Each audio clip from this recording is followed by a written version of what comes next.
ಆತ್ಮೀಯ ವಿದ್ಯಾರ್ಥಿಗಳೇ, SSLC ವಿದ್ಯಾರ್ಥಿಗಳಿಗಾಗಿ ವಿಜ್ಞಾನ ವಿಷಯದ 2024-25ರ SSLC ಮಾದರಿ ಪ್ರಶ್ನೆ ಪತ್ರಿಕೆ 1ರ ಮಾದರಿ ಉತ್ತರಗಳು.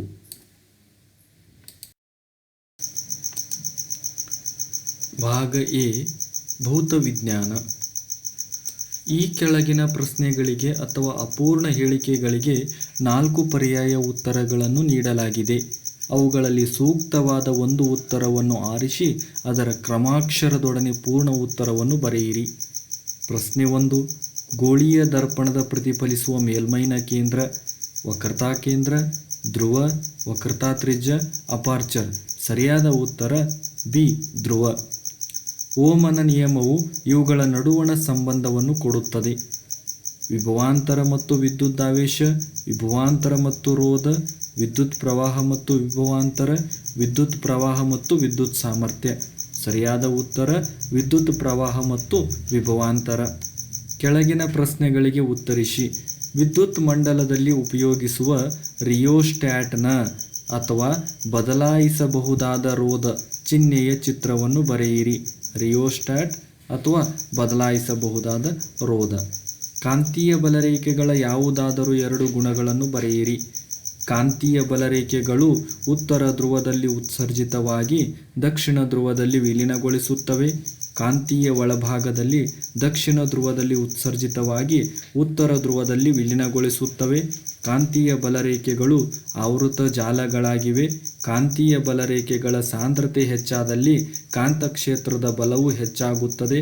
ಯಾವುದೇ 2 ಕಾಂತೀಯ ಬಲರೇಖೆಗಳು ಒಂದನ್ನೊಂದು ಛೇದಿಸುವುದಿಲ್ಲ.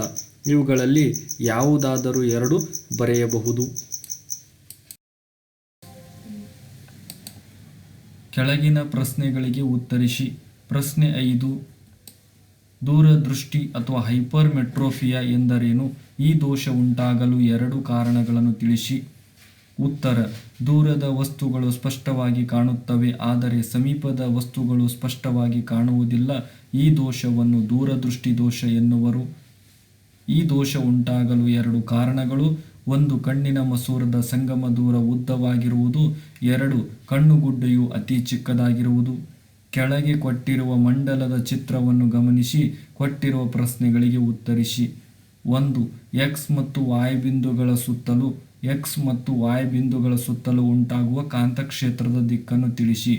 X ಬಿಂದುವಿನಲ್ಲಿ ಕಾಂತಕ್ಷೇತ್ರ ಅಪ್ರದಕ್ಷಿಣೀಯವಾಗಿ ಅಥವಾ ಕೆಳಮುಖವಾಗಿ ಹಾಗೂ Y ಬಿಂದುವಿನಲ್ಲಿ ಪ್ರದಕ್ಷಿಣವಾಗಿ ಅಥವಾ ಮೇಲ್ಮುಖವಾಗಿಯೂ ಇರುತ್ತದೆ.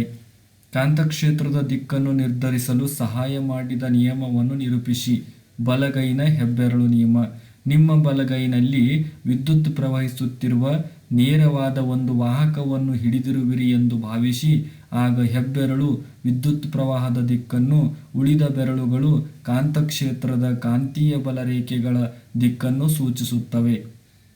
ಗೃಹ ವಿದ್ಯುತ್ ಮಂಡಲದಲ್ಲಿ ವಿದ್ಯುತ್ ಉಪಕರಣಗಳನ್ನು ಸಮಾಂತರವಾಗಿ ಸಂಪರ್ಕಿಸುವುದು ಉತ್ತಮ. ಈ ಕ್ರಮಕ್ಕೆ 2 ಕಾರಣಗಳನ್ನು ಕೊಡಿ.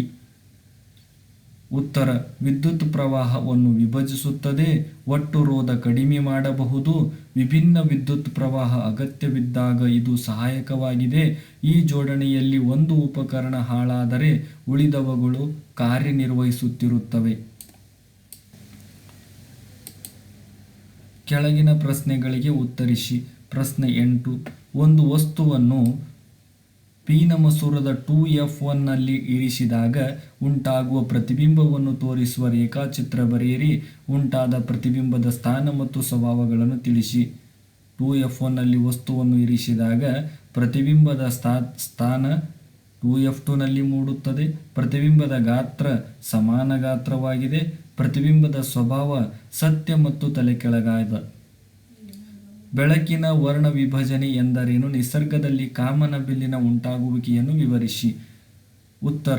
ಪಟ್ಟಕದ ಮೂಲಕ ಹಾಯುವ ಬಿಳಿಯ ಬಣ್ಣವು ಅದರ ವಿಭಿನ್ನ 7 ಬಣ್ಣಗಳ ಘಟಕಗಳಾಗಿ ವಿಭಜನೆ ಹೊಂದುವುದನ್ನು ಬೆಳಕಿನ ವರ್ಣ ವಿಭಜನೆ ಎನ್ನುವರು. ಕಾಮನಬಿಲ್ಲು ಉಂಟಾಗುವಿಕೆ. ಕಾಮನಬಿಲ್ಲು ಮಳೆಯ ನಂತರ ಆಕಾಶದಲ್ಲಿ ಕಾಣುವ ನೈಸರ್ಗಿಕ ರೋಹಿತವಾಗಿದೆ. ಯಾವಾಗಲೂ ಕಾಮನಬಿಲ್ಲು ಸೂರ್ಯನ ವಿರುದ್ಧ ದಿಕ್ಕಿನಲ್ಲಿ ಉಂಟಾಗುತ್ತದೆ. ಇದು ವಾತಾವರಣದಲ್ಲಿರುವ ಅತಿ ಸಣ್ಣ ನೀರಿನ ಹನಿಗಳಿಂದ ಉಂಟಾಗುವ ಸೌರಕಿರಣಗಳ ವರ್ಣವಿಭಜನೆಯಾಗಿದೆ. ವಾತಾವರಣದಲ್ಲಿರುವ ನೀರಿನ ಹನಿಗಳು ಕಿರುಪಟ್ಟಕದಂತೆ ವರ್ತಿಸುತ್ತವೆ. ಅವು ಸೂರ್ಯನ ಪತನ ಕಿರಣಗಳನ್ನು ಪ್ರತಿಫಲಿಸುತ್ತವೆ. ಅಂತಿಮವಾಗಿ ನೀರಿನ ಹನಿಗಳಿಂದ ಹೊರಬರುವಾಗ ವಕ್ರೀಭವನ ಹೊಂದುತ್ತವೆ. ಬೆಳಕಿನ ವರ್ಣವಿಭಜನೆ ಮತ್ತು ಆಂತರಿಕ ಪ್ರತಿಫಲನದಿಂದಾಗಿ ವಿವಿಧ ಬಣ್ಣಗಳು ವೀಕ್ಷಕನ ಕಣ್ಣನ್ನು ತಲುಪುತ್ತವೆ. ಅಥವಾ ಟೆಂಡಾಲ್ ಪರಿಣಾಮ ಎಂದರೇನು? ಶುಭ್ರ ಆಕಾಶದ ಬಣ್ಣವು ನೀಲಿಯಾಗಿದೆ ಏಕೆ? ವಿವರಿಸಿ. ಕಲಿಲ ಪದಾರ್ಥಗಳಿಂದ ಬೆಳಕಿನ ಚದುರುವಿಕೆಯ ವಿದ್ಯಮಾನವನ್ನು ಟೆಂಡಾಲ್ ಪರಿಣಾಮ ಎನ್ನುವರು. ಸೂರ್ಯನ ಬೆಳಕು ವಾಯುಮಂಡಲ ಪ್ರವೇಶಿಸಿದಾಗ ಗಾಳಿಯಲ್ಲಿರುವ ಅತಿ ಸಣ್ಣ ಕಣಗಳು ಕೆಂಪು ಬಣ್ಣ ಅಧಿಕ ತರಂಗಾಂತರಕ್ಕಿಂತ ನೀಲಿ ಬಣ್ಣ ಕಡಿಮೆ ತರಂಗಾಂತರವನ್ನು ತೀವ್ರವಾಗಿ ಚದುರಿಸುತ್ತವೆ. ಚದುರಿದ ನೀಲಿ ಬಣ್ಣವನ್ನು ನಮ್ಮ ಕಣ್ಣನ್ನು ತಲುಪುತ್ತದೆ. ವಿದ್ಯುತ್ ಪ್ರವಾಹವಿರುವ ವಾಹಕವನ್ನು ಕಾಂತಕ್ಷೇತ್ರದಲ್ಲಿ ಇರಿಸಿದಾಗ ಅದು ಯಾಂತ್ರಿಕ ಬಲವನ್ನು ಅನುಭವಿಸುತ್ತದೆ ಎಂದು ತೋರಿಸುವ ಒಂದು ಪ್ರಯೋಗವನ್ನು ವಿವರಿಸಿ. ಉತ್ತರ: ಅಲ್ಯೂಮಿನಿಯಂನ ಒಂದು ಚಿಕ್ಕ ಸಲಾಕೆಯನ್ನು ಎರಡು ವಾಹಕ ತಂತಿಗಳ ಸಹಾಯದಿಂದ ನೇತುಹಾಕಿ ಒಂದು ಶಕ್ತಿಯುತ ಕುದುರೆ ಲಾಳಾಕಾರದ ಕಾಂತವನ್ನು ತೆಗೆದುಕೊಂಡು ಅದರ ಕಾಂತಕ್ಷೇತ್ರವು ಮೇಲ್ಮುಖವಾಗಿ ಆ ಎರಡೂ ಧ್ರುವಗಳ ನಡುವೆ ಚಿಕ್ಕ ಸಲಾಕೆಯು ಇರುವಂತೆ ಇರಿಸಬೇಕು. ಅಲ್ಯೂಮಿನಿಯಂ ಸಲಾಕೆಯನ್ನು ಬ್ಯಾಟರಿ, ಸ್ವಿಚ್ ಮತ್ತು ರಿಯೋಸ್ಟಾಟ್ಗಳಿಗೆ ಸರಣಿ ಜೋಡಣೆಯಲ್ಲಿ ಸಂಪರ್ಕಿಸಬೇಕು. ಈಗ ಒಂದು ನಿರ್ದಿಷ್ಟ ದಿಕ್ಕಿನಲ್ಲಿ ಅಲ್ಯೂಮಿನಿಯಂ ಸಲಾಕೆಯ ಮೂಲಕ ವಿದ್ಯುತ್ ಹರಿಸಬೇಕು. ಸಲಾಕೆಯು ಒಂದು ದಿಕ್ಕಿನಲ್ಲಿ ಸ್ಥಾನಪಲ್ಲಟಗೊಳ್ಳುತ್ತದೆ. ಸಲಾಕೆಯಲ್ಲಿನ ವಿದ್ಯುತ್ ಪ್ರವಾಹದ ದಿಕ್ಕು ಬದಲಾಯಿಸಿದಾಗ ಅದು ವಿರುದ್ಧ ದಿಕ್ಕಿನಲ್ಲಿ ಸ್ಥಾನಪಲ್ಲಟಗೊಳ್ಳುತ್ತದೆ. ಆದ್ದರಿಂದ ವಿದ್ಯುತ್ ಪ್ರವಾಹವಿರುವ ಸಲಾಕೆಯು ಕಾಂತಕ್ಷೇತ್ರದಲ್ಲಿ ಅದರ ಉದ್ದಕ್ಕೆ ಲಂಬವಾಗಿ ಒಂದು ಬಲವನ್ನು ಅನುಭವಿಸುತ್ತದೆ. ಕೆಳಗಿನ ಪ್ರಶ್ನೆಗಳಿಗೆ ಉತ್ತರಿಸಿ. ಬೆಳಕಿನ ವಕ್ರೀಭವನದ ನಿಯಮಗಳನ್ನು ಬರೆಯಿರಿ. ಪತನ ಕಿರಣ, ವಕ್ರೀಮ ಕಿರಣ ಮತ್ತು ಎರಡು ಮಾಧ್ಯಮಗಳ ಸಂಪರ್ಕ ಮೇಲ್ಮೈಗೆ ಪತನ ಬಿಂದುವಿನಲ್ಲಿ ಎಳೆದ ಲಂಬ ಎಲ್ಲವೂ ಒಂದೇ ಸಮತಲದಲ್ಲಿರುತ್ತದೆ. ಎರಡನೇ ನಿಯಮ: ಕೊಟ್ಟಿರುವ ಬೆಳಕಿನ ನಿರ್ದಿಷ್ಟ ಬಣ್ಣ ಮತ್ತು ನೀಡಿರುವ ಜೋಡಿ ಮಾಧ್ಯಮಗಳಿಗೆ ಪತನ ಕೋನದ ಸೈನು ಮತ್ತು ವಕ್ರೀಮ ಕೋನದ ಸೈನುಗಳ ಅನುಪಾತ ಸ್ಥಿರವಾಗಿರುತ್ತದೆ. ಇದನ್ನು ಸ್ನೆಲ್ನ ವಕ್ರೀಭವನ ನಿಯಮ ಎನ್ನುವರು. sin I/sin r = ಸ್ಥಿರಾಂಕ. ಬಿ. ಸೀಮೆ ಎಣ್ಣೆಯಲ್ಲಿ ಚಲಿಸುತ್ತಿರುವ ಬೆಳಕಿನ ಕಿರಣವು ಓರೆಯಾಗಿ ನೀರನ್ನು ಪ್ರವೇಶಿಸುತ್ತದೆ. ಆ ಬೆಳಕಿನ ಕಿರಣವು ಲಂಬದ ಕಡೆಗೆ ಬಾಗುವುದು ಅಥವಾ ಲಂಬದಿಂದ ದೂರ ಬಾಗುವುದು ಏಕೆ? ನೀರು ಮತ್ತು ಸೀಮೆ ಎಣ್ಣೆಯ ವಕ್ರೀಭವನ ಸೂಚ್ಯಂಕಗಳು ಕ್ರಮವಾಗಿ 1.33 ಮತ್ತು 1.44. ಬೆಳಕು ಸೀಮೆ ಎಣ್ಣೆಯಿಂದ ನೀರಿನ ಕಡೆಗೆ ಚಲಿಸುವಾಗ ಬೆಳಕು ಲಂಬದಿಂದ ದೂರ ಬಾಗುತ್ತದೆ. ಕಾರಣ: ಒಂದು ಬೆಳಕಿನ ಕಿರಣವು ಸಾಂದ್ರ ಮಾಧ್ಯಮದಿಂದ ವಿರಳ ಮಾಧ್ಯಮಕ್ಕೆ ಚಲಿಸುವಾಗ ಅದು ಲಂಬದಿಂದ ದೂರ ಬಾಗುತ್ತದೆ. ಇಲ್ಲಿ ಸೀಮೆ ಎಣ್ಣೆಯು ಸಾಂದ್ರ ಮಾಧ್ಯಮವಾಗಿದ್ದು ನೀರು ವಿರಳ ಮಾಧ್ಯಮವಾಗಿರುವುದರಿಂದ ಬೆಳಕು ಸೀಮೆ ಎಣ್ಣೆಯಿಂದ ನೀರಿಗೆ ಪ್ರವೇಶ ಮಾಡಿದಾಗ ಬೆಳಕಿನ ವೇಗ ಹೆಚ್ಚಾಗುತ್ತದೆ. ಇದರಿಂದ ಬೆಳಕು ಲಂಬದಿಂದ ದೂರ ಬಾಗುತ್ತದೆ. ಅಥವಾ ಬೆಳಕಿನ ಪ್ರತಿಫಲನದ ನಿಯಮಗಳನ್ನು ಬರೆಯಿರಿ. ಪತನ ಕೋನವು ಪ್ರತಿಫಲನ ಕೋನಕ್ಕೆ ಸಮನಾಗಿರುತ್ತದೆ. ಪತನ ಕಿರಣ ಪತನ ಬಿಂದುವಿನಲ್ಲಿ ಪ್ರತಿಫಲನದ ಮೇಲ್ಮೈಗೆ ಎಳೆದ ಲಂಬ ಮತ್ತು ಪ್ರತಿಫಲಿತ ಕಿರಣ ಈ ಮೂರೂ ಒಂದೇ ಸಮತಲದಲ್ಲಿರುತ್ತವೆ. ಬಿ. ದರ್ಪಣದ ವರ್ಧನೆ +1 ಆದರೆ ಇದರ ಅರ್ಥವೇನು? ಈ ದರ್ಪಣದ ವಿಧವನ್ನು ತಿಳಿಸಿ. ದರ್ಪಣದ ವರ್ಧನೆ +1 ಎಂದರೆ ಇಲ್ಲಿ ಪ್ರತಿಬಿಂಬದ ಗಾತ್ರವು ವಸ್ತುವಿನ ಗಾತ್ರಕ್ಕೆ ಸಮನಾಗಿರುತ್ತದೆ ಮತ್ತು ಉಂಟಾದ ಪ್ರತಿಬಿಂಬವು ಮಿಥ್ಯ ಮತ್ತು ನೇರವಾಗಿರುತ್ತದೆ. ಇಂತಹ ವರ್ಧನ ಸಾಮರ್ಥ್ಯವನ್ನು ಹೊಂದಿರುವ ದರ್ಪಣ ಸಮತಲ ದರ್ಪಣವಾಗಿದೆ. ಪ್ರಶ್ನೆ 12. 220 ವೋಲ್ಟ್ ಜನರೇಟರ್ಗೆ ಒಂದು ವಿದ್ಯುತ್ ಹೀಟರನ್ನು ಸಂಪರ್ಕಿಸಲಾಗಿದೆ ಮತ್ತು 10 ಆಂಪಿಯರ್ ವಿದ್ಯುತ್ತನ್ನು ಸೆಳೆಯುತ್ತದೆ. ಹಾಗಾದರೆ ವಿದ್ಯುತ್ ಹೀಟರ್ನ ಸಾಮರ್ಥ್ಯವೇನು? ಈ ವಿದ್ಯುತ್ ಹೀಟರನ್ನು ದಿನಕ್ಕೆ 8 ಗಂಟೆಗಳಂತೆ 30 ದಿನಗಳ ಕಾಲ ಬಳಸಿದಾಗ 1 ಕಿಲೋವ್ಯಾಟ್ ಅವರ್ಗೆ ₹5ರಂತೆ ತಗಲುವ ಒಟ್ಟು ವೆಚ್ಚವನ್ನು ಲೆಕ್ಕಾಚಾರ ಮಾಡಿ. ಉತ್ತರ: P = V × I. V ಎಂದರೆ 220 ವೋಲ್ಟ್ × I ಅಂದರೆ 10 ಆಂಪಿಯರ್ 2200 ವ್ಯಾಟ್. ವಿದ್ಯುತ್ ಹೀಟರ್ ವಿದ್ಯುತ್ ಸಾಮರ್ಥ್ಯ 2.2 kW. E = P × T. 2.2 × 2.2 kilowatt × 240 hour 8 × 30. E = 528 kilowatt hour. 1 kilowatt ಅವರ್ಗೆ ₹5 ಅಂತೆ 528 ಇಂಟು 5 ಮಾಡಿದಾಗ 2640 ರೂಪಾಯಿಗಳು ಉತ್ತರ ಬರುತ್ತದೆ. ಭಾಗ ಬಿ ರಾಸಾಯನ ವಿಜ್ಞಾನ. ಈ ಕೆಳಗಿನ ಪ್ರಶ್ನೆಗಳಿಗೆ ಅಥವಾ ಅಪೂರ್ಣ ಹೇಳಿಕೆಗಳಿಗೆ 4 ಪರ್ಯಾಯ ಉತ್ತರಗಳನ್ನು ನೀಡಲಾಗಿದೆ. ಅವುಗಳಲ್ಲಿ ಸೂಕ್ತವಾದ ಒಂದು ಉತ್ತರವನ್ನು ಆರಿಸಿ ಅದರ ಕ್ರಮಾಕ್ಷರದೊಡನೆ ಪೂರ್ಣ ಉತ್ತರವನ್ನು ಬರೆಯಿರಿ. ನೀರಿನ ವಿದ್ಯುದ್ವಿಭಜನೆಯಿಂದ ಹೈಡ್ರೋಜನ್ ಮತ್ತು ಆಕ್ಸಿಜನ್ ಅನಿಲಗಳು ಉಂಟಾಗುವ ಕ್ರಿಯೆ ಅಂತರುಷ್ಣಕ ಕ್ರಿಯೆ. ಅಲ್ಕೀನ್ನ 5ನೇ ಸದಸ್ಯನ ಅಣುವಿನಲ್ಲಿರುವ ಕಾರ್ಬನ್ ಮತ್ತು ಹೈಡ್ರೋಜನ್ ಪರಮಾಣುಗಳ ಸಂಖ್ಯೆ 6 ಮತ್ತು 12. ಕಾರ್ಬನ್ ಇತರೆ ಕಾರ್ಬನ್ ಪರಮಾಣುಗಳೊಂದಿಗೆ ಬಂಧಗಳನ್ನು ಏರ್ಪಡಿಸಿಕೊಂಡು ಬೃಹತ್ ಅಣುವನ್ನು ಕೊಡುವ ಕಾರ್ಬನ್ನ ಗುಣವನ್ನು ಕೆಟನೀಕರಣ ಎನ್ನುವರು. ಕಮಟುವಿಕೆಯನ್ನು ಹೇಗೆ ತಡೆಗಟ್ಟಲಾಗುತ್ತದೆ? ಕಮಟುವಿಕೆ ತಡೆಗಟ್ಟಲು ಪ್ರತಿ ಉತ್ಕರ್ಷಕಗಳನ್ನು ಬೆರೆಸುತ್ತಾರೆ. ಆಹಾರ ಪದಾರ್ಥಗಳನ್ನು ಗಾಳಿ ಪ್ರವೇಶಿಸದ ಸಂಗ್ರಾಹಕಗಳಲ್ಲಿ ಶೇಖರಿಸಬೇಕು ಅಥವಾ ನೈಟ್ರೋಜನ್ನಂಥ ಅನಿಲಗಳನ್ನು ಹಾಯಿಸಬೇಕು. ಆಮ್ಲಶಾಮಕದ pH ಮೌಲ್ಯ 7ಕ್ಕಿಂತ ಹೆಚ್ಚು ಕಾರಣ ಕೊಡಿ. ಪ್ರತ್ಯಾಮ್ಲವಾಗಿದ್ದು ಜಠರದಲ್ಲಿನ ಹೆಚ್ಚುವರಿ ಆಮ್ಲವನ್ನು ಇದು ತಟಸ್ಥಗೊಳಿಸುತ್ತದೆ. ಇಥನಾಲ್ ಅನ್ನು ಎಥನೋಯಿಕ್ ಆಮ್ಲವನ್ನಾಗಿ ಪರಿವರ್ತಿಸುವುದನ್ನು ಉತ್ಕರ್ಷಣೆ ಕ್ರಿಯೆ ಎನ್ನುತ್ತಾರೆ. ಏಕೆಂದರೆ ಎಥನಾಲ್ಗೆ ಕೆಲವು ಉತ್ಕರ್ಷಣಾ ಕಾರ್ಯಗಳನ್ನು ಬಳಸಿ ಆಕ್ಸಿಜನ್ ಅನ್ನು ಸೇರಿಸಲಾಗುತ್ತದೆ. CH3CH2OH CH3COOH.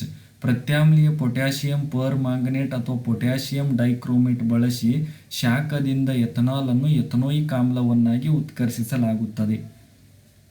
ಕೆಳಗಿನ ಪ್ರಶ್ನೆಗಳಿಗೆ ಉತ್ತರಿಸಿ. ರಚನಾ ಸಮಾಂಗಿಗಳು ಎಂದರೇನು? ಬ್ಯೂಟೇನ್ನ ರಚನಾ ಸಮಾಂಗಿಗಳನ್ನು ಬರೆಯಿರಿ. ಒಂದೇ ಅಣುಸೂತ್ರವನ್ನು ಹೊಂದಿರುವ ಆದರೆ ಬೇರೆ ಬೇರೆ ರಚನಾ ವಿನ್ಯಾಸವನ್ನು ಹೊಂದಿರುವ ಸಂಯುಕ್ತಗಳನ್ನು ರಚನಾ ಸಮಾಂಗಿಗಳು ಎನ್ನುವರು. ಉದಾಹರಣೆ ಸಾಮಾನ್ಯ ಬ್ಯೂಟೇನ್ C4H10 ಮತ್ತು ಐಸೋಬ್ಯೂಟೇನ್ C4H10. ಸಾಮಾನ್ಯ ಬ್ಯೂಟೇನ್ ನೇರ ಸರಪಳಿ, ಐಸೋಬ್ಯೂಟೇನ್ ಕವಲು ಸರಪಳಿ. ಎರಡೂ ರಚನೆ ಒಂದೇ ಅಣುಸೂತ್ರ ಹೊಂದಿವೆ ಆದರೆ ಬೇರೆ ಬೇರೆ ರಚನೆಯನ್ನು ಹೊಂದಿವೆ. ಅಥವಾ ಕ್ರಿಯಾಗುಂಪು ಎಂದರೇನು? ಪ್ರೊಪೆನಾಲ್ ಮತ್ತು ಪ್ರೊಪೆನಾಲ್ನಲ್ಲಿರುವ ಕ್ರಿಯಾಗುಂಪುಗಳನ್ನು ಹೆಸರಿಸಿ. ಕಾರ್ಬನ್ ಸಂಯುಕ್ತಗಳ ವಿಶಿಷ್ಟ ಗುಣಗಳಿಗೆ ಕಾರಣವಾಗುವ ವಿಭಿನ್ನ ಜಾತಿಯ ಪರಮಾಣುಗಳು ಅಥವಾ ಗುಂಪುಗಳನ್ನು ಕ್ರಿಯಾಗುಂಪುಗಳು ಎನ್ನುವರು. ಪ್ರೊಪೆನ್ಯಾಲ್ನಲ್ಲಿರುವ ಕ್ರಿಯಾಗುಂಪು ಆಲ್ಡಿಹೈಡ್ CHO. ಪ್ರೊಪೆನಾಲ್ನಲ್ಲಿರುವ ಕ್ರಿಯಾಗುಂಪು ಆಲ್ಕೋಹಾಲ್ OH. ಆಮ್ಲಗಳು ಮತ್ತು ಪ್ರತ್ಯಾಮ್ಲಗಳು ಸ್ವಭಾವವನ್ನು ಪತ್ತೆ ಹಚ್ಚಲು ನೀಲಿ ಲಿಟ್ಮಸ್ ಮತ್ತು ಕೆಂಪು ಲಿಟ್ಮಸ್ ಕಾಗದಗಳು ಹೇಗೆ ಸಹಕಾರಿಯಾಗಿವೆ? ಆಮ್ಲಗಳು ನೀಲಿ ಬಣ್ಣದ ಲಿಟ್ಮಸ್ ಕಾಗದವನ್ನು ಕೆಂಪು ಬಣ್ಣಕ್ಕೆ ಬದಲಾಯಿಸುತ್ತವೆ. ಪ್ರತ್ಯಾಮ್ಲಗಳು ಕೆಂಪು ಬಣ್ಣದ ಲಿಟ್ಮಸ್ ಕಾಗದವನ್ನು ನೀಲಿ ಬಣ್ಣಕ್ಕೆ ಬದಲಾಯಿಸುತ್ತವೆ. ಪರ್ಯಾಪ್ತ ಹೈಡ್ರೋಕಾರ್ಬನ್ಗಳು ಮತ್ತು ಅಪರ್ಯಾಪ್ತ ಹೈಡ್ರೋಕಾರ್ಬನ್ಗಳ ನಡುವಿನ ಯಾವುದಾದರೂ 2 ವ್ಯತ್ಯಾಸಗಳನ್ನು ಬರೆಯಿರಿ. ಪರ್ಯಾಪ್ತ ಸಂಯುಕ್ತಗಳು ಕಾರ್ಬನ್ ಪರಮಾಣುಗಳ ನಡುವೆ ಕೇವಲ ಏಕಬಂಧವಿದ್ದರೆ ಅಂತಹ ಕಾರ್ಬನ್ ಸಂಯುಕ್ತಗಳನ್ನು ಪರ್ಯಾಪ್ತ ಸಂಯುಕ್ತಗಳು ಎನ್ನುವರು. ಕಾರ್ಬನ್ ಸಂಯುಕ್ತಗಳಲ್ಲಿ 2 ಅನುಕ್ರಮ ಕಾರ್ಬನ್ ಪರಮಾಣುಗಳ ನಡುವೆ ದ್ವಿಬಂಧ ಅಥವಾ ತ್ರಿಬಂಧವಿದ್ದರೆ ಈ ಸಂಯುಕ್ತಗಳನ್ನು ಅಪರ್ಯಾಪ್ತ ಸಂಯುಕ್ತಗಳು ಎನ್ನುವರು. ಹೆಚ್ಚು ಕ್ರಿಯಾಶೀಲವಾಗಿರುವುದಿಲ್ಲ. ಇವು ಹೆಚ್ಚು ಕ್ರಿಯಾಶೀಲವಾಗಿರುತ್ತವೆ. Alkane CnH2n+2. ಅಪರ್ಯಾಪ್ತ ಸಂಯುಕ್ತಗಳಲ್ಲಿ ಆಲ್ಕೀನ್ CnH2n ಮತ್ತು ಆಲ್ಕೈನ್ CnH2n-2. ಲೋಹದ ಮೇಲೆ ಹಬೆಯ ವರ್ತನೆಯನ್ನು ಉಪಯೋಗಿಸುವ ಉಪಕರಣ ಜೋಡಣೆಯ ಚಿತ್ರವನ್ನು ಬರೆಯಿರಿ. ಲೋಹದ ಚೂರು ಮತ್ತು ಹೈಡ್ರೋಜನ್ ಅನಿಲದ ಭಾಗವನ್ನು ಗುರುತಿಸಿ. ಲೋಹದ ಚೂರು, ಹೈಡ್ರೋಜನ್ ಅನಿಲ. ಲೋಹದ ಚೂರು, ಹೈಡ್ರೋಜನ್ ಅನಿಲ.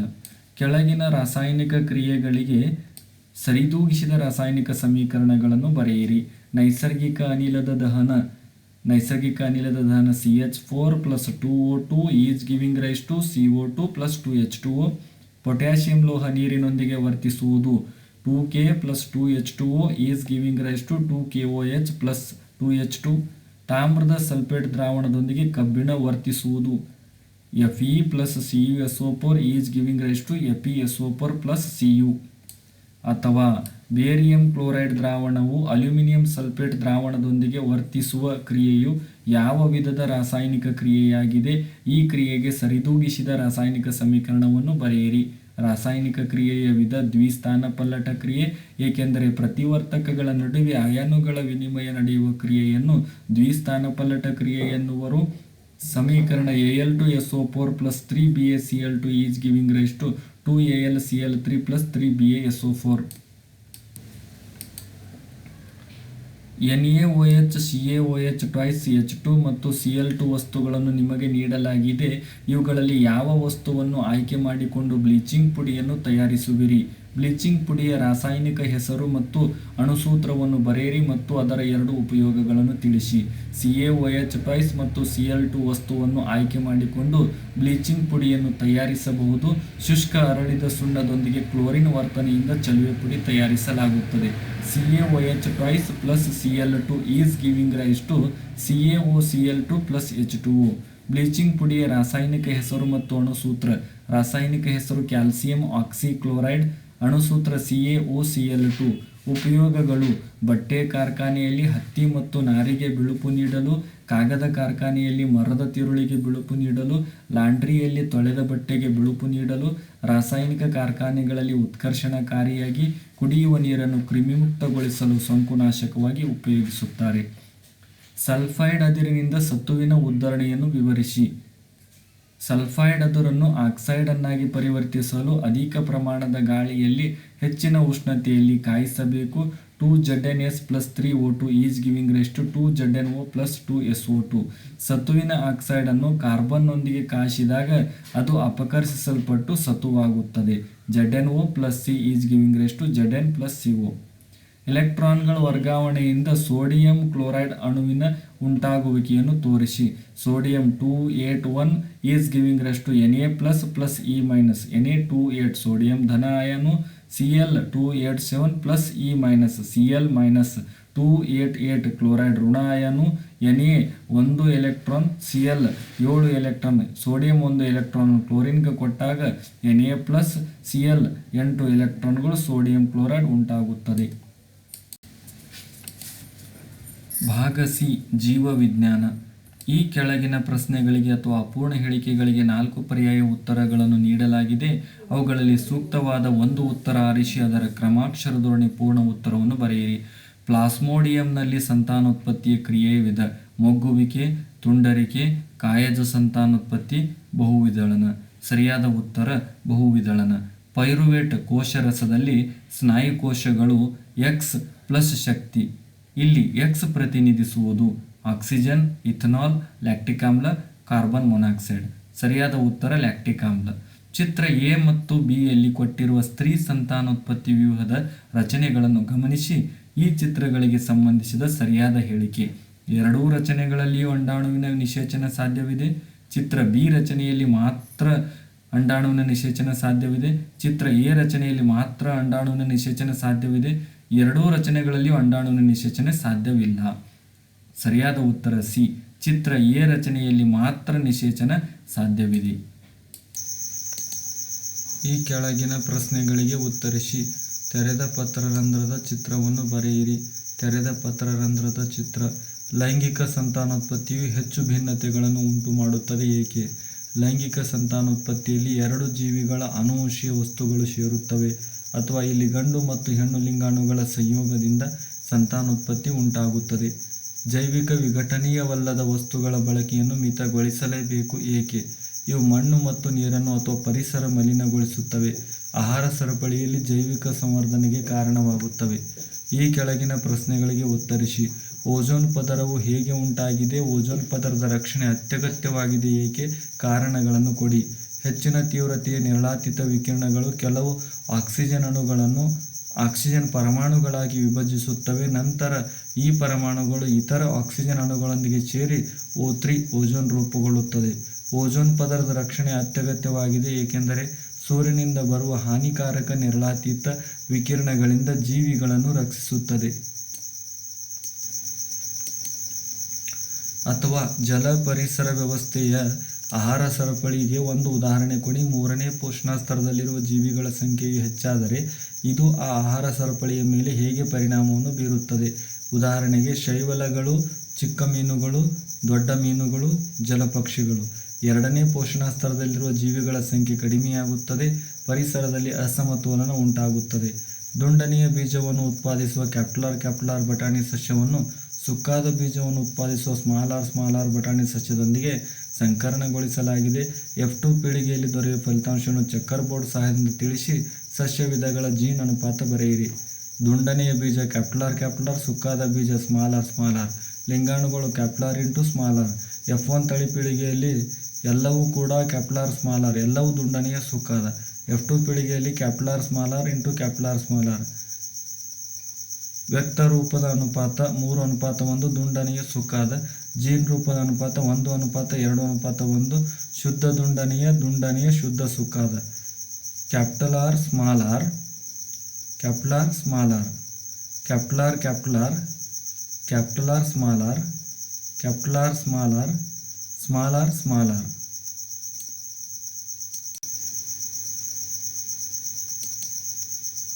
ಈ ಕೆಳಗಿನ ಪ್ರಶ್ನೆಗಳಿಗೆ ಉತ್ತರಿಸಿ. ಮಾನವನಲ್ಲಿ ಮಗುವಿನ ಲಿಂಗವು ಹೇಗೆ ನಿರ್ಧರಿತವಾಗುತ್ತದೆ? ಮಹಿಳೆಯ ಲಿಂಗ ವರ್ಣತಂತುಗಳು ಪರಿಪೂರ್ಣ ಜೋಡಿಯಾಗಿದ್ದು ಸಮಾನ ಗಾತ್ರದ XX ವರ್ಣತಂತುಗಳಾಗಿವೆ. ಪುರುಷ ಲಿಂಗ ವರ್ಣತಂತುಗಳ ಜೋಡಿಯಲ್ಲಿ ಸಾಮಾನ್ಯ ಗಾತ್ರದ X ವರ್ಣತಂತು ಮತ್ತು ಗಾತ್ರದಲ್ಲಿ ಚಿಕ್ಕದಾದ Y ವರ್ಣತಂತುಗಳಿವೆ. ತಂದೆಯಿಂದ X ವರ್ಣತಂತು ಪಡೆದ ಮಗು ಹುಡುಗಿಯಾಗುತ್ತದೆ, ತಂದೆಯಿಂದ Y ವರ್ಣತಂತು ಪಡೆದ ಮಗು ಹುಡುಗನಾಗಿರುತ್ತದೆ. ಅಥವಾ ಮುಂದಿನ ಪೀಳಿಗೆಯ ಪ್ರಜನನ ಕೋಶಗಳಿಗೆ ಪೋಷಕ ಜೀವಿಯ ಗುಣಗಳು ಸ್ವತಂತ್ರವಾಗಿ ಅನುವಂಶೀಯವಾಗುತ್ತವೆ ಎಂದು ಮೆಂಡೆಲ್ನ ಪ್ರಯೋಗಗಳು ಹೇಗೆ ತೋರಿಸುತ್ತವೆ? ಮೆಂಡೆಲ್ ಅವರು ಪ್ರಬಲ ಗುಣವನ್ನು ಹೊಂದಿರುವ ದುಂಡಾದ ಬೀಜದ ಹಳದಿ ಬಣ್ಣದ ಸಸ್ಯವನ್ನು ಸುಕ್ಕಾದ ಬೀಜದ ಹಸಿರು ಬಣ್ಣದ ಸಸ್ಯಗಳನ್ನು ಪರಕೀಯ ಪರಾಗಸ್ಪರ್ಶಕ್ಕೆ ಒಳಪಡಿಸಿದಾಗ F1 ತಳಿ ಪೀಳಿಗೆಯಲ್ಲಿ ಕ್ಯಾಪಿಟಲ್ Y ಎಲ್ಲವೂ ದುಂಡಾದ ಹಳದಿ ಸಸ್ಯಗಳಾಗಿದ್ದವು. ನಂತರ ಮೊದಲನೆಯ ತಳಿ ಪೀಳಿಗೆಯ ಸಸ್ಯಗಳನ್ನು ಬಿತ್ತನೆ ಮಾಡಿ ಅವುಗಳನ್ನು ಸ್ವಕೀಯ ಪರಾಗಸ್ಪರ್ಶಕ್ಕೆ ಅಂದರೆ ಕ್ಯಾಪಿಟಲ್ Y ಒಳಪಡಿಸಿದಾಗ F2 ಪೀಳಿಗೆಯಲ್ಲಿ 4 ವಿಧದ ಸಸ್ಯಗಳು ಕಂಡುಬರುತ್ತವೆ. ಇವುಗಳಲ್ಲಿ ದುಂಡಾದ ಹಳದಿ ಬೀಜದ ಸಸ್ಯಗಳ ಸಂಖ್ಯೆ 9, ದುಂಡಾದ ಹಸಿರು ಬೀಜದ ಸಸ್ಯಗಳ ಸಂಖ್ಯೆ 3, ಸುಕ್ಕಾದ ಹಳದಿ ಬೀಜಗಳ ಸಸ್ಯಗಳ ಸಂಖ್ಯೆ 3 ಮತ್ತು ಸುಕ್ಕಾದ ಹಸಿರು ಬೀಜದ ಸಸ್ಯಗಳ ಸಂಖ್ಯೆ 1 ಆಗಿದ್ದು ಇವುಗಳ ಅನುಪಾತ 9:3:3:1 ಆಗಿದೆ. ಈ ದ್ವಿತಳೀಕರಣ ಪ್ರಯೋಗದಿಂದ ಜೀವಿಗಳ ಗುಣಗಳಿಗೆ ಕಾರಣವಾದ ವಂಶವಾಹಿಗಳು ಮುಂದಿನ ಪೀಳಿಗೆಗೆ ಸ್ವತಂತ್ರವಾಗಿ ಚಲಿಸುತ್ತವೆ. ಇದರಿಂದ ಪೋಷಕ ಜೀವಿಗಳಿಂದ ವಿಭಿನ್ನ ರೀತಿಯ ಸಸ್ಯಗಳನ್ನು ಎರಡನೇ ತಳಿ ಪೀಳಿಗೆಯಲ್ಲಿ ಪಡೆಯಲು ಸಾಧ್ಯವಾಯಿತು. ನಿರ್ದಿಷ್ಟ ದಿಕ್ಕಿನ ಕಡೆಗೆ ಬಳ್ಳಿ ಸಸ್ಯಗಳ ತೂರಿಕೆಯ ಚಲನೆಯಲ್ಲಿ ದ್ವಿತೀಯ ಅನುವರ್ತನೆ, ಸ್ಪರ್ಶಾನುವರ್ತನೆ ಮತ್ತು ರಾಸಾಯನಿಕ ಅನುವರ್ತನೆಗಳು ಹೇಗೆ ಸಮನ್ವಯಗೊಂಡಿವೆ? ದ್ವಿತೀಯ ಅನುವರ್ತನೆ ಎಂದರೆ ಬೆಳೆಯುತ್ತಿರುವ ಸಸ್ಯಗಳು ಬೆಳಕನ್ನು ಗ್ರಹಿಸಿದಾಗ ಕುಡಿಗಳ ತುದಿಗಳಲ್ಲಿ ಆಕ್ಸಿನ್ ಹಾರ್ಮೋನ್ ಹೆಚ್ಚಿನ ಸಾಂದ್ರತೆಯಲ್ಲಿ ಸಂಶ್ಲೇಷಣೆಯಾಗುತ್ತದೆ. ಜೀವಕೋಶಗಳು ಉದ್ದವಾಗಿ ಪ್ರಚೋದಿಸುತ್ತವೆ. ಆಗ ಸಸ್ಯವು ನಿರ್ದೇಶಿತ ಬೆಳವಣಿಗೆಯನ್ನು ಅಥವಾ ಚಲನೆಯನ್ನು ಬೆಳಕಿನ ಕಡೆಗೆ ಪ್ರದರ್ಶಿಸುತ್ತದೆ. ಸ್ಪರ್ಶಾನುವರ್ತನೆ ಒಂದು ಸ್ಪರ್ಶಕ್ಕೆ ಬಳ್ಳಿ ಸಸ್ಯಗಳ ಕುಡಿಗಳು ಒಂದು ಆಧಾರ ಸಂಪರ್ಕಕ್ಕೆ ಬಂದಾಗ ಇದರ ಸುತ್ತ ಸುತ್ತಿಕೊಳ್ಳುತ್ತವೆ ಮತ್ತು ವೇಗವಾಗಿ ಬೆಳೆಯುತ್ತವೆ. ರಾಸಾಯನಿಕ ಅನುವರ್ತನೆ ಈ ಬಳ್ಳಿಯ ಸಸ್ಯಗಳು ಪರಾಗರೇಣುಗಳು ಹೂವಿನ ಶಲಾಕಾಗ್ರದ ಮೇಲೆ ಬಿದ್ದಾಗ ಪರಾಗರೇಣುವಿನ ಬೆಳವಣಿಗೆಯು ಪರಾಗನಳಿಕೆಯ ಬೆಳೆಯಲು ಸಹಾಯ ಮಾಡುತ್ತದೆ. ಅಥವಾ ನಮ್ಮ ದೇಹದಲ್ಲಿ ಇನ್ಸುಲಿನ್, ಈಸ್ಟ್ರೋಜನ್ ಮತ್ತು ಥೈರಾಕ್ಸಿನ್ ಹಾರ್ಮೋನ್ಗಳ ಪಾತ್ರವೇನು? ಇನ್ಸುಲಿನ್ ರಕ್ತದಲ್ಲಿನ ಸಕ್ಕರೆಯ ಮಟ್ಟವನ್ನು ನಿಯಂತ್ರಿಸುತ್ತದೆ. ಈಸ್ಟ್ರೋಜನ್ ಹೆಣ್ಣು ಸಂತಾನೋತ್ಪತ್ತಿಯ ಅಂಗಗಳ ಬೆಳವಣಿಗೆ, ಋತುಚಕ್ರದ ನಿಯಂತ್ರಣ. ಥೈರಾಕ್ಸಿನ್ ದೇಹದ ಬೆಳವಣಿಗೆಗಾಗಿ ಚಯಾಪಚಯ ಕ್ರಿಯೆಯ ವೇಗವನ್ನು ನಿಯಂತ್ರಿಸುವುದು. ಪರಕೀಯ ಪರಾಗಸ್ಪರ್ಶ ಎಂದರೇನು? ನಿಷೇಚನ ನಂತರ ಹೂವಿನಲ್ಲಿ ಆಗುವ ಬದಲಾವಣೆಗಳೇನು? ಒಂದು ಹೂವಿನ ಪರಾಗವು ಬೇರೆ ಹೂವಿನ ಶಲಾಕಾಗ್ರ ತಲುಪುವುದನ್ನು ಪರಕೀಯ ಪರಾಗಸ್ಪರ್ಶ ಎನ್ನುವರು. ನಿಷೇಚನ ಪರಾಗನಳಿಕೆಯ ಮೂಲಕ ಪರಾಗರೇಣುವು ಅಂಡಾಶಯವನ್ನು ತಲುಪುತ್ತದೆ ಮತ್ತು ಅಂಡಾಣುವಿನ ಜೊತೆ ಸಂಯೋಗ ಹೊಂದುತ್ತದೆ. ಯುಗ್ಮಜವು ಉಂಟಾಗುತ್ತದೆ. ಅಂಡಾಣುವು ಬೀಜವಾಗಿ ಪರಿವರ್ತನೆ ಹೊಂದುವುದು. ಅಂಡಾಶಯವು ಕ್ಷಿಪ್ರವಾಗಿ ಬೆಳೆದು ಮಾಗಿ ಹಣ್ಣಾಗುವುದು. ಪುಷ್ಪಪತ್ರ, ಪುಷ್ಪದಳ, ಕೇಸರಗಳು, ಶಲಾಕನಳಿಕೆ ಮತ್ತು ಶಲಾಕಾಗ್ರಗಳು ಸುಕ್ಕಾಗಿ ಉದುರಿ ಹೋಗುತ್ತವೆ. ಈ ಕೆಳಗಿನ ಪ್ರಶ್ನೆಗಳಿಗೆ ಉತ್ತರಿಸಿ. ಮಾನವನ ಮೆದುಳಿನ ರಚನೆಯನ್ನು ತೋರಿಸುವ ಚಿತ್ರವನ್ನು ಬರೆಯಿರಿ. ಕೆಳಗಿನ ಭಾಗಗಳನ್ನು ಗುರುತಿಸಿ. ಮಹಾಮಸ್ತಿಷ್ಕ, ಅನುಮಸ್ತಿಷ್ಕ. ಮಾನವನ ಸಣ್ಣ ಕರುಳಿನಲ್ಲಿ ಜರುಗುವ ಜೀರ್ಣಕ್ರಿಯೆಯ ಪ್ರಕ್ರಿಯೆಯನ್ನು ವಿವರಿಸಿ. ನಮ್ಮ ದೇಹದಲ್ಲಿ ಇಮ್ಮಡಿ ರಕ್ತ ಪರಿಚಲನೆಯ ಪ್ರಾಮುಖ್ಯತೆಯನ್ನು ತಿಳಿಸಿ. ಸಣ್ಣ ಕರಳು ಇದು ಮೆದೋಜೀರಕ ರಸ ಮತ್ತು ಪಿತ್ತರಸಗಳನ್ನು ಪಡೆಯುತ್ತದೆ. ಪಿತ್ತರಸವು ಆಹಾರವನ್ನು ಕ್ಷಾರೀಯಗೊಳಿಸುತ್ತದೆ. ಪಿತ್ತರಸ ಲವಣಗಳು ಕೊಬ್ಬನ್ನು ಎಮಲ್ಶೀಕರಣಗೊಳಿಸುತ್ತವೆ. ಮೆದೋಜೀರಕ ರಸದಲ್ಲಿರುವ ಟ್ರಿಪ್ಸಿನ್ ಪ್ರೋಟೀನನ್ನು ಜೀರ್ಣಿಸಲು ಸಹಾಯ ಮಾಡುತ್ತದೆ. ಲೈಪೇಜ್ ಎಮಲ್ಶೀಕರಣಗೊಂಡ ಕೊಬ್ಬನ್ನು ವಿಭಜಿಸಲು ಸಹಾಯ ಮಾಡುತ್ತದೆ. ಸಣ್ಣ ಕರುಳಿನ ಗ್ರಂಥಿಗಳು ಸ್ರವಿಸುವ ಕರುಳಿನ ರಸದಲ್ಲಿರುವ ಕಿಣ್ವಗಳು ಪ್ರೋಟೀನ್ಗಳು ಅಮೈನೋ ಆಮ್ಲಗಳಾಗಿ, ಸಂಕೀರ್ಣ ಕಾರ್ಬೋಹೈಡ್ರೇಟ್ಗಳನ್ನು ಗ್ಲುಕೋಸ್ ಆಗಿ, ಕೊಬ್ಬುಗಳನ್ನು ಕೊಬ್ಬಿನಾಮ್ಲ ಮತ್ತು ಗ್ಲಿಸರಾಲ್ಗಳಾಗಿ ಪರಿವರ್ತಿಸುತ್ತವೆ. ಇಮ್ಮಡಿ ರಕ್ತ ಪರಿಚಲನೆಯ ಪ್ರಾಮುಖ್ಯತೆ. ಆಕ್ಸಿಜನ್ ಯುಕ್ತ ರಕ್ತ ಮತ್ತು ಆಕ್ಸಿಜನ್ ರಿಕ್ತ ರಕ್ತ ಪ್ರತ್ಯೇಕವಾಗಿರುತ್ತದೆ. ಜೀವಕೋಶಗಳಿಗೆ ಹೆಚ್ಚಿನ ಪ್ರಮಾಣದಲ್ಲಿ ಆಮ್ಲಜನಕದ ಪೂರೈಕೆಯಾಗಿ ಹೆಚ್ಚಿನ ಪ್ರಮಾಣದ ಶಕ್ತಿ ಉತ್ಪಾದನೆ ಮಾಡಲು ಸಾಧ್ಯವಾಗುತ್ತದೆ. ಕ್ಸೈಲಮ್ ಅಂಗಾಂಶ ಮತ್ತು ಫ್ಲೋಯಮ್ ಅಂಗಾಂಶಗಳ ವ್ಯತ್ಯಾಸಗಳೇನು? ಕ್ಸೈಲಮ್ ಅಂಗಾಂಶ ನೀರು ಮತ್ತು ಲವಣಗಳನ್ನು ಅಥವಾ ನೀರವಯ ವಸ್ತುಗಳನ್ನು ಸಾಗಿಸುತ್ತದೆ. ಫ್ಲೋಯಮ್ ಅಂಗಾಂಶ ಆಹಾರ ಅಥವಾ ಸಾವಯವ ವಸ್ತುಗಳನ್ನು ಸಾಗಿಸುತ್ತದೆ. ಕ್ಸೈಲಮ್ ಅಂಗಾಂಶದಲ್ಲಿ ವಸ್ತುಗಳ ಹರಿವು ಏಕಮುಖವಾಗಿರುತ್ತದೆ. ಫ್ಲೋಯಮ್ ಅಂಗಾಂಶದಲ್ಲಿ ವಸ್ತುಗಳ ಹರಿವು ದ್ವಿಮುಖ, ಮೇಲ್ಮುಖ ಮತ್ತು ಕೆಳಮುಖ. ಕ್ಸೈಲಮ್ ಅಂಗಾಂಶದಲ್ಲಿ ಕ್ಸೈಲಮ್ ನಳಿಕೆಗಳು ಮತ್ತು ನಾಳಗಳು ಬೇರಿನಿಂದ ಕಾಂಡಕ್ಕೆ ವಸ್ತುಗಳನ್ನು ಸಾಗಿಸುತ್ತವೆ. ಫ್ಲೋಯಮ್ ಅಂಗಾಂಶ ಜರಡಿನಾಳ ಮತ್ತು ಸಂಗಾತಿ ಕೋಶಗಳು ವಸ್ತುಗಳನ್ನು ಎಲೆಗಳಿಂದ ಎಲ್ಲ ಭಾಗಗಳಿಗೂ ಸಾಗಿಸುತ್ತವೆ. ಕ್ಸೈಲಮ್ ಅಂಗಾಂಶ ಶೋಷಣೆ ಕ್ರಿಯೆ ಅಥವಾ ಒತ್ತಡದಿಂದ ಕಾರ್ಯನಿರ್ವಹಣೆ. ಫ್ಲೋಯಮ್ ಅಂಗಾಂಶದಲ್ಲಿ ಅಭಿಸರಣ ಒತ್ತಡದಿಂದ ಕಾರ್ಯನಿರ್ವಹಣೆ. ಧನ್ಯವಾದಗಳು.